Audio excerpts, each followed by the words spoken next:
हम उन तमाम शहीदों को याद करते हैं जिनकी वजह से ये हमारा लोकतंत्र का मंदिर सुरक्षित रहा। मुझे याद है बहुत सारे महत्वपूर्ण नेता यहाँ पर थे, गेट पे भी कई महत्वपूर्ण नेता थे।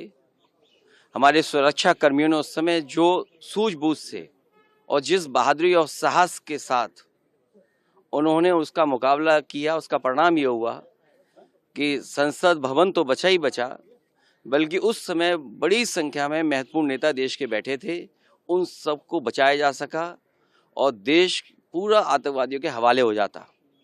मुझे याद है सबसे पहले जो महिला कांस्टेबल थी कमलेश कुमारी, उसके देखने के बाद सभी सुरक्षा कर्मियों को पता लग गया था कि यहाँ पर ऐसी घटना कोई होने जा रही है।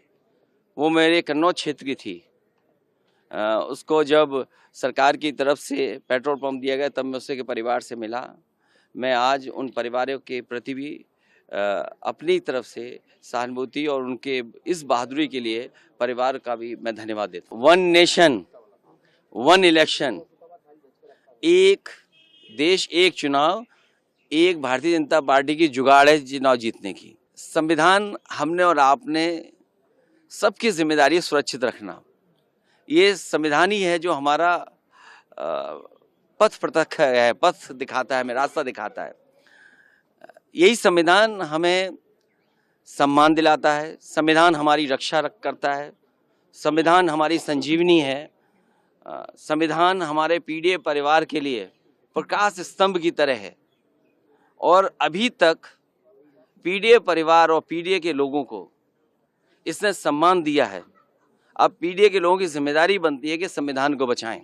और आप में से तमाम पत्रकार साथी हैं जो हर चीज़ को समझते हैं, दूर से देखते हैं।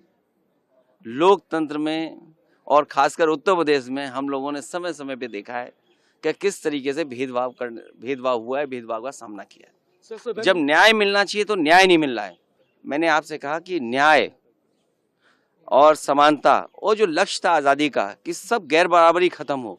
आज 75 वर्ष के बाद हमें ये सोचना पड़ेगा कि गैर बराबरी बढ़ी है कि कम हुई है।